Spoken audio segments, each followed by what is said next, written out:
dito. Namimitas ako ng talbos ng kamote. Ulam namin mamaya. Dami na eh.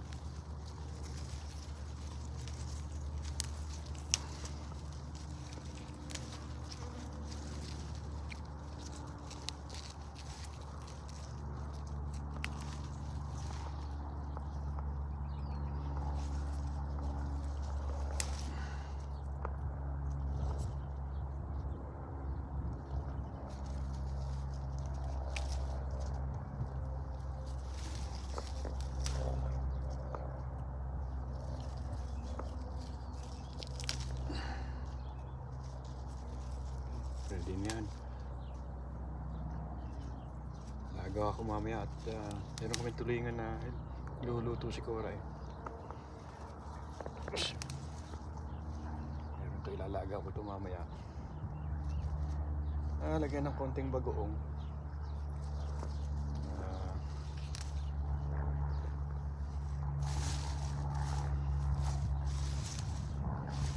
Ito.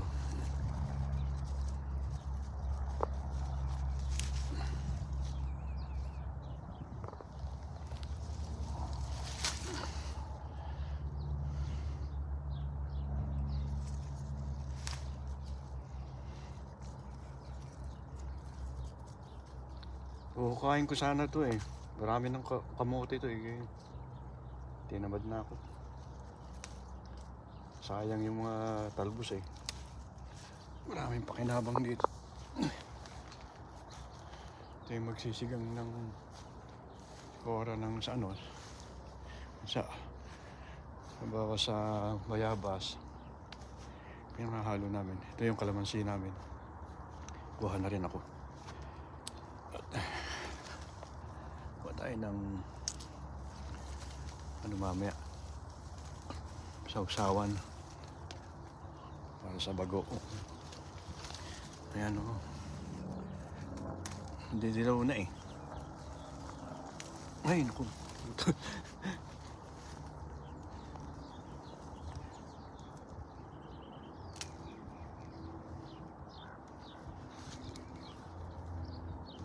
Okay, saan ba? Ito.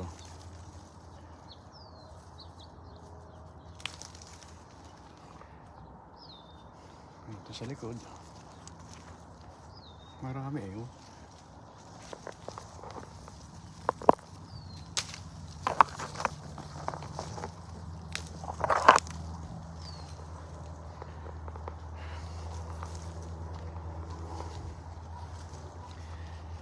Okay, dami na oh. Yung madilaw lang kinukuha ko at sayang eh. Lalaki pa yun eh. Yan. Ayun.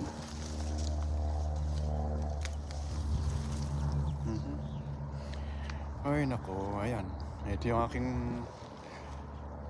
daranghita. Ang dami ng bulaklak oh. Ayan oh. Marami ng bulaklak siya. Maraming bunga itong taon na to. Thank you Lord. Ayan o. Last year, ano to eh. Mga namang 16 o 18 pieces. Matami siya pagka hinog na. Ayan, itong bayabas. Bayabas namin, itong lemon. Ang problema dito, ngayon lang taon na to nagbulaklak siya. Marami siyang bulaklak. Ang problema, ayan o, may bulaklak siya. Nalalaglag yung bunga. Ayan, tulad nito. Ayan, nandyan yan ha, yung bunga na yan. Mga ilang araw, sana tuloy-tuloy. Ito, nawala na yung nalaglag na. Hindi mo alam kung kinakain ng ibon eh.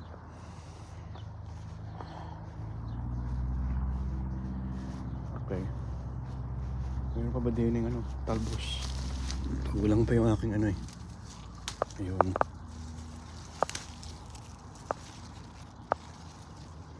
Ayan. Ay. Paborito ko itong ulam na eh. Pag wala nang bawas sa akin ng karne eh. Ayan.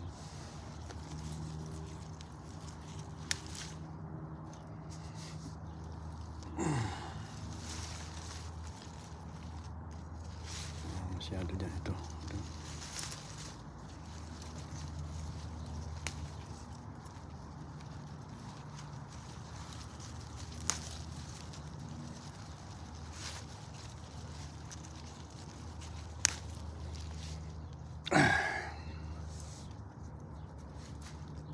Meron pa ba?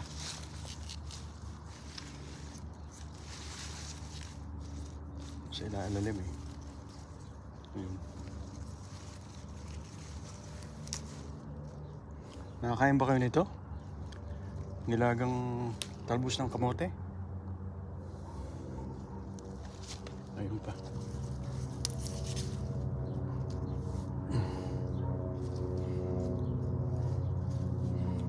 Talbos ng kamote. Ayan. Ito, meron din eh. Okay, ewan yan. Sunod na yan.